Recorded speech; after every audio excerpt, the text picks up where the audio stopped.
கர்த்தருடைய பரிசுத்த நாமத்திற்கு மகிமை உண்டாவதாக. சென்ற வார கேள்விகளை படித்து பதில்களை தெரிந்து கொண்டிருப்பீர்கள். அதுபோல் இந்த வாரமும் 3 புதிய கேள்விகள் முதலில் தமிழிலும் ஆங்கிலத்திலும் பதிவிடப்பட்டுள்ளன. அதைத் தொடர்ந்து கடந்த வார கேள்விகளுக்கான சரியான பதில்கள் பதிவிடப்பட்டுள்ளன. நாம் இப்போது கேள்விகளை பார்க்கலாம். கேள்வி 1. நீரில் மூழ்காத ஷிப் ஃப்ரெண்ட்ஷிப் தான் என்று 90s கிட்ஸ் பாடி மகிழ்ந்தனர்.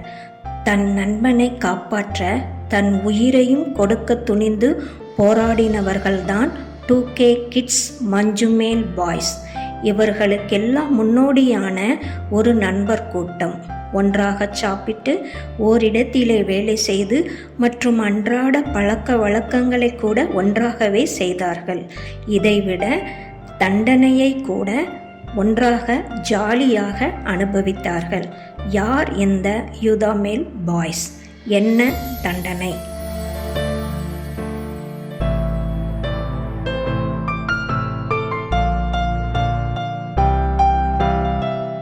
கேள்வி 2.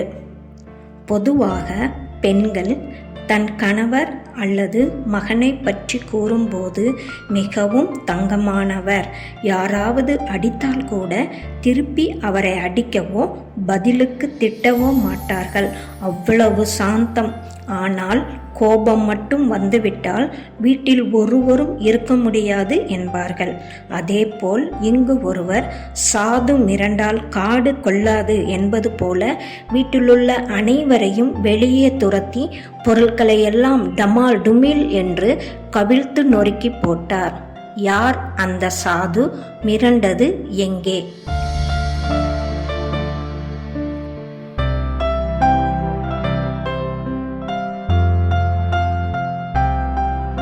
கேள்வி 3.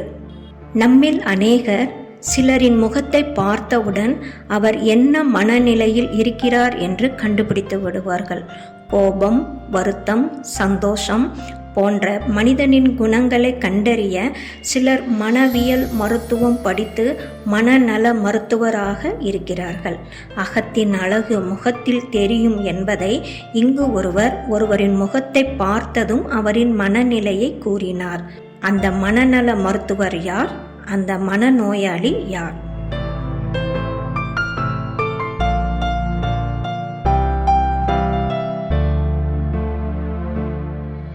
கடந்த வார கேள்விகளுக்கான பதில்கள். 1. மோசே 80 வயது. 2. இயேசு கானாவூர் கல்யாணம். 3. ஆதாம் ஏவாள். பிரியமான சகோதர சகோதரிகளே, இந்த வார கேள்விகளை படித்திருப்பீர்கள். இதற்கான சரியான பதில்களையும் உங்கள் கருத்துக்களையும் கமெண்டில் பதிவிடுங்கள். நன்றி. கிறிஸ்துவே உமக்கே மகிமை உண்டாவதாக. ஆமேன்.